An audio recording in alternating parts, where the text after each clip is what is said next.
थूक कर चाटना किसको बोलते हैं? आपको हम पूरी तरह प्रूफ़ के साथ बताएँगे। आप सीखेंगे कि थूक कर चाटना बीपीएससी से कैसे सीखते हैं। बीपीएससी समझिए कितनी बड़ी संस्था है और कितना ज़िम्मेदारी लेके काम चलाना चाहिए इसको, लेकिन ये किस तरह काम कर रही है आपको बताते हैं विथ डेट और विथ प्रूफ़।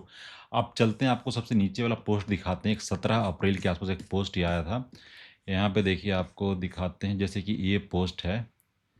ये आप देखिए कब का है पोस्ट, ये हिंदुस्तान टाइम का 17 अप्रैल, जब एग्ज़ाम हो रहा था, एईडीओ का एग्ज़ाम जब हो रहा था, जब न्यूज़पेपर वाला निकाल रहा था कि एईडीओ एग्ज़ाम में कुछ गड़बड़-सड़बड़ पाया जा रहा है, तो वहाँ पे बीपीएससी वाला क्या करता है, भ्रामक लिख के इस चीज़ को डिस्कार्ड कर देता है।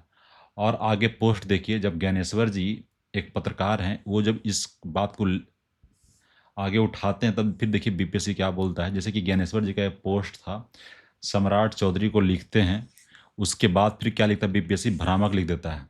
ये देखिए कब है, 18 अप्रैल। इसका डेट देखेंगे तो 18 अप्रैल ये दिख रहा है आपको। 18 अप्रैल को ये बोलता है भ्रामक। अब आगे जब आएँगे बीपीएससी का रवैया देखेंगे तो आपको समझ में आएगा कि बीपीएससी कैसे थूक के चाट लिया। आपको हम पूरी तरह प्रूफ के साथ बताएँगे। अब आगे आते हैं, जब जो इसका न्यू पोस्ट है, अब यहाँ देखिए। पहले तो पूरा भ्रामक, भ्रामक, भ्रामक बोल दिया, लेकिन अब जब देखेंगे इसका ये वाला पोस्ट, तब आपको समझ में आएगा कि क्या चल रहा है। यहाँ पे देखिए कि मेधावी अभ्यर्थियों के व्यापक हित एवं कदाचार मुक्त। आप समझिए कि ये लोग छात्र के लिए तो है ही नहीं भाई। एक छात्र दिल्ली से बिहार आता है, बिहार में रह के एग्ज़ाम देता, एक तो सेंटर साला बिहार से कोई दूसरा जिला में डालता है, बिहार से पटना से पूर्णिया भेज देता है, पटना से जमुई भेज दे रहा है आदमी को, पटना से आरा भेज दे रहा है। मतलब कि बताइए लगातार 2 दिन एग्ज़ाम देता है, 2 दिन रहता है बाहर, और उसमें से कितना खर्च, लगभग 10,000 रुपया खर्च आता है। उसके बाद देखिए व्यापक हित एवं कदाचार मुक्त, शर्म भी नहीं आता भाई बीपीएससी को ऐसे लिखने में।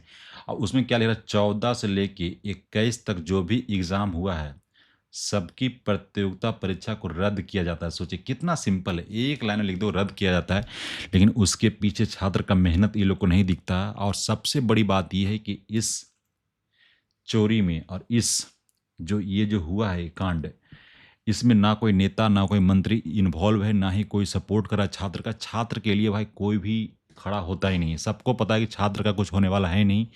पूरे इंडिया में, पूरे पैन इंडिया में छात्र का कोई सुनने वाला नहीं है। लेकिन जो बीपीएससी का जो चेयरमैन है, उसके खिलाफ कोई कार्रवाई होगा क्या? बिल्कुल नहीं होगा। छात्र का जीवन बहुत आसान है। उसको 10 एग्ज़ाम लो, 10 कैंसल कर दो, उसका उम्र निकल रहा है, उसको शादी का उम्र भी निकल जाता है, कई बार उसका एज एज भी पार कर जाता है, ये जो कैंसलेशन के फेरा में। लोगों को समझना चाहिए भाई ये सब क्यों करते हैं? आखिर लोग संवेदनहीन कैसे होते जा रहे हैं? मतलब नेता लोग को भाई लोग बिल्कुल आगे आना चाहिए, प्रेस कॉन्फ्रेंस करना चाहिए कि हाँ, बिल्कुल ये गलत हुआ है, लेकिन कोई समझेगा नहीं। लेकिन बीपीएससी का ये जो हुतियापा है ना, वो ख़त्म नहीं होने वाला है। आप बताइए कमेंट सेक्शन में कि आखिर बीपीएससी ऐसा क्यों करता है? इतना बड़ा संस्था हो के अगर इस तरह बिहेव करेगा, तो कैसे काम चलेगा बताइए?